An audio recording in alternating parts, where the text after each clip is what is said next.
राधानगरी तालुक्यातील पळसाळीपैकी खोपेच्या धनगरवाड्याकडे जाणाऱ्या रस्त्यावर 2 ठिकाणी चरी मारल्याने वाहतूक बंद झाली आहे। त्यामुळे संतप्त ग्रामस्थांनी रस्ता खुला करण्याच्या मागणीसाठी नायब तहसीलदार सतीश ढेंगे यांना आज निवेदन दिले आहे। येथील मुख्य रस्त्यावर अज्ञाताने जेसीबीच्या साहाय्याने चरी मारल्या आहेत।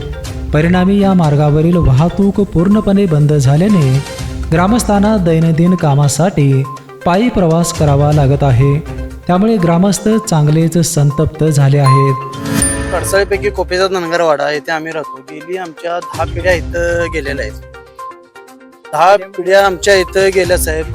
तर आमची लोक इथं वयोवृद्ध माणसं आहेत, त्यांना ये जा करायला आम्हाला तारडी गावला जायला लागते। 10-12 किलोमीटर आहे। तर या रस्त्यावरती अशा पद्धतीच्या ह्या चरी मारलेल्या आहेत आणि आपल्याला ये जा करण्यासाठी रस्ता नाही।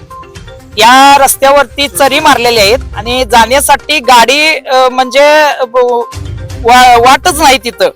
तर समजा वयोवृद्ध एखादी आमची जर म्हातारी असतील माणसं, त्यांना जर आजारी पडले तर त्यांना जाण्या येण्यासाठी गाडी किंवा अँब्युलन्स किंवा काही जाण्यासाठी तो मार्ग किंवा डिलिव्हरीचा असेल पेशंट, तर हे जाण्यासाठी त्या रस्त्यावरती खूप अडचणी येत आहेत। त्या वाघाची हिंमत कुणी चालली, त्या वाघांना आता ताबडतोब हजर व्हावं। त्या वाघाने ताबडतोब हजर व्हावं या जागेवर, या तिच्या भूमीवर। तो मार्ग खुला व्हावा आणि हे ग्रामपंचायतीला सुद्धा आम्ही ग्रामपंचायती मिटिंगला सुद्धा आम्ही सांगितलेला विषय आहे। तेव्हा ह्यो विषय क्लिअर होण्यापूर्वी आमचा ह्यो केला कुणी, याच्यावर आमचं सर्वांचा एकजूट आहे आणि सगळी एकी आहे।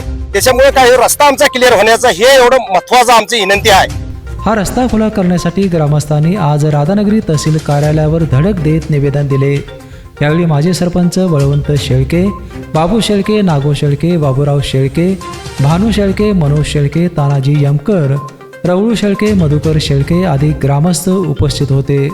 बेपेनसाठी राधानगरीहून उत्तम पाटील।